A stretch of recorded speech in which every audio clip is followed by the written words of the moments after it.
அனைவருக்கும் வணக்கமா. இன்னைக்கு நம்ம ஒரு நல்ல பதிவு தான் பார்க்க போறோம். அதாவது நான் போடுற ஒவ்வொரு பதிவுமே உங்களுக்கு ரொம்பவே பயனுள்ளதா இருக்கும் அப்படிங்கிற நம்பிக்கையோட தாம்மா போடுறேன். அதனால இந்த நம்பிக்கையோட செஞ்சு நீங்க எல்லாரும் பயன்பெறணும் அப்படிங்கிற ஒரு நல்ல எண்ணத்துல தான் போடுறேன். நம்பிக்கையோட செய்யுங்க. சரி, நம்ம இன்னைக்கு என்ன பரிகாரம் பண்ண போறோம் அப்படின்னா, பௌர்ணமி அன்னைக்கு நம்ம இந்த செய்ய போறோம். இன்னைக்கு பௌர்ணமி அப்படிங்கிறதுனால தான் இந்த பதிவை நான் உங்களுக்கு போடுறேன். அதாவது பௌர்ணமி அன்னைக்கு நான் போடுற ஒவ்வொரு பதிவுமே சரி, அதிகமா செலவு செய்யற மாதிரி இருக்காது. நம்ம வீட்ல வச்சிருக்க பொருளை வச்சு தான் நம்ம செய்வோம் பரிகாரம்.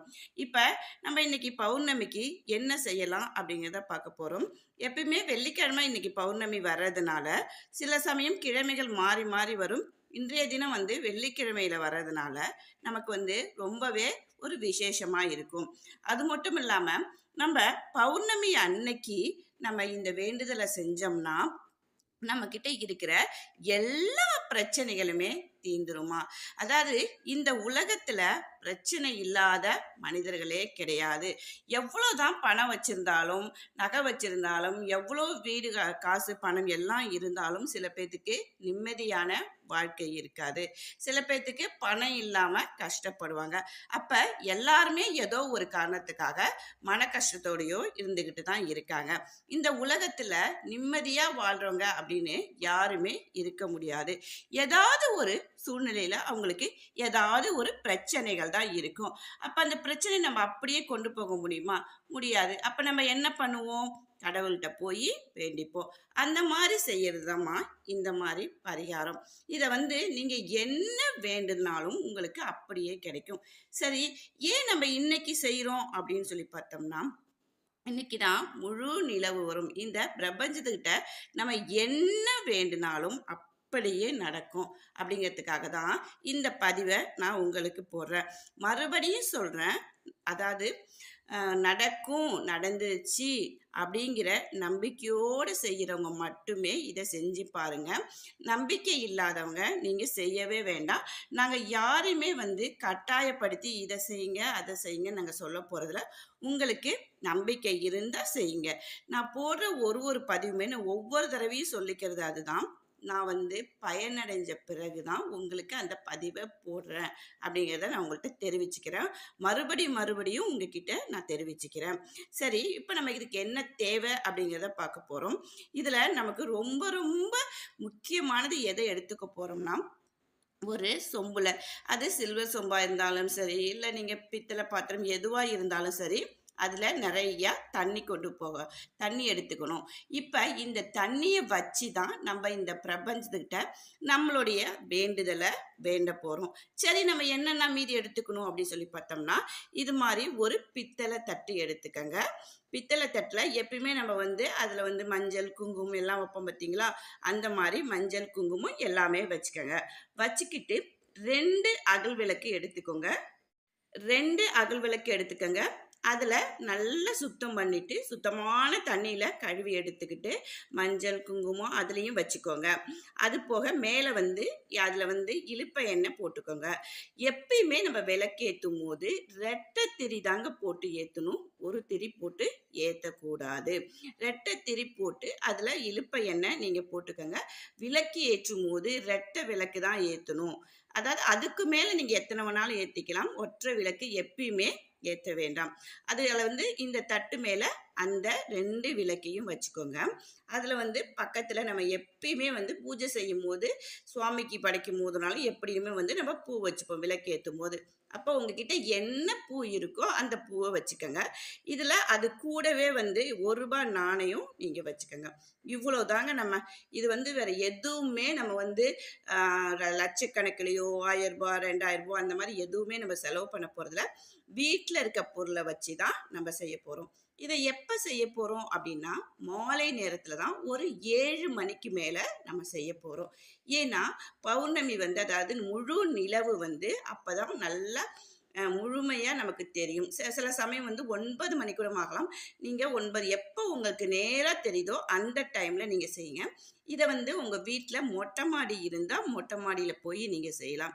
இல்லைம்மா எங்களுக்கு மொட்டை மாடி கிடையாது, நாங்கள் அப்பார்ட்மெண்ட்டில் இருக்கோம் அப்படின்னா பால்கனியில் கூட நீங்கள் வச்சு செய்யலாம். எப்படியுமே நிலவு அன்னைக்கு வந்து பௌர்ணமி வந்து எல்லா இடங்களிலும் தெரியும். அப்போ என்ன பண்ணுறோம் அப்படின்னா, இதை எடுத்துட்டு மொட்டை மாடிக்கு எடுத்துகிட்டு போயிட்டு இந்த விளக்க ஏற்றிட்டு இந்த தண்ணி அப்படியே வச்சுட்டு உங்களுடைய வேண்டுதல், அதாவது இதுக்கு எப்பயுமே நம்ம சாமிக்கு காட்டுற மாதிரியே அதாவது நிலவுக்கு சூடம் சாம்பிராணி வத்தி எல்லாமே காமிச்சிட்டு உங்களுடைய வேண்டுதல், மறுபடியும் சொல்கிறேன், நீங்கள் என்ன வேண்டுனாலும் கண்டிப்பாக தொடர்ந்து நீங்கள் பௌர்ணமி இத்தனை பௌர்ணமி தான் செய்யணுங்கிற அவசியம்லாம் கிடையாது. எத்தனை வாரங்கள் நீங்கள் செஞ்சாலும் உங்களுக்கு நன்மைகள் தான் கிடைக்கும். நீங்கள் உங்களுடைய வேண்டுதல் எதுவாக இருக்கட்டும், திருமணம், பணவரவு வேணும், அதாவது எங்களுக்கு வீட்டில் நிம்மதி இல்லை, பிள்ளைங்க படிக்கணும், பையனுக்கு நல்ல வேலை, திருமணம் கைகூடணும், அதாவது கணவருக்கு நல்ல வேலை, வீடு கட்டணும், இது மாதிரி என்ன வேண்டுதல் இருந்தாலும் அந்த பிரபஞ்சத்திட்ட மனசார வேண்டிக்கங்க. உங்களுடைய மனசை வந்து ஒருமுகப்படுத்திக்கிட்டு, அதாவது இதில் மட்டுமே, அதாவது நம்ம சாமி கும்பிடும்போது நம்ம கவனம் வந்து முழுமையாக நம்ம என்ன வேண்டுமோ அந்த வேண்டுதலை மனசார நினச்சிக்கிட்டு கடவுள்கிட்ட நீங்கள் சொல்லுங்கள்.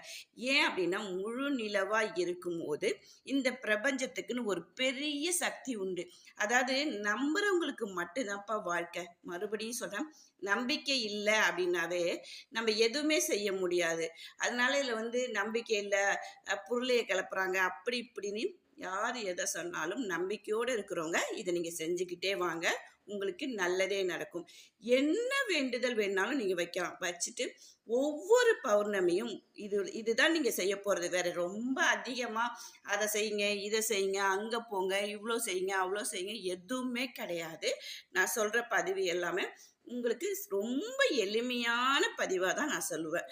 அதை வந்து நீங்கள் நல்லா வேண்டிக்கிட்டு என்னுடைய வேண்டுதல் சீக்கிரமாக நடக்கணும் அப்படின்னு சொல்லி மனதார வேண்டிக்கிட்டு ஒரு 15 நிமிஷம் இதை, அதாவது நம்மளுடைய வேண்டுதலை வந்து 15 நிமிஷம் நல்லா உட்காந்துட்டு கீழே, அதாவது மொட்டை மாடியாக இருந்தால் உட்காந்துக்கங்க, இல்லை பால்கனியாக இருந்தால் உட்காந்துக்கங்க. எப்பயுமே கீழே உட்காரும் போது ஒரு டவலை விரித்து போட்டு உட்காந்துக்கோங்க. துண்டோ இல்லை வேறு எது இருந்தாலும் சின்னதாக ஒரு துணியோ எதுவாக இருந்தாலும் அதன் மேலே அமர்ந்துக்கிட்டு உங்களுடைய வேண்டுதலை வேண்டிட்டு ஒரு 15 நிமிஷம் நீங்கள் அப்படியே அமர்ந்து இருந்தீங்கன்னா கண்டிப்பாக இதுக்கான பலன் உங்களுக்கு கண்டிப்பாக கிடைக்கும்ப்பா. இது வந்து நீங்கள் செஞ்சு பார்த்துட்டு பலன் பெற்றுட்டு நீங்கள் சொல்லணும்.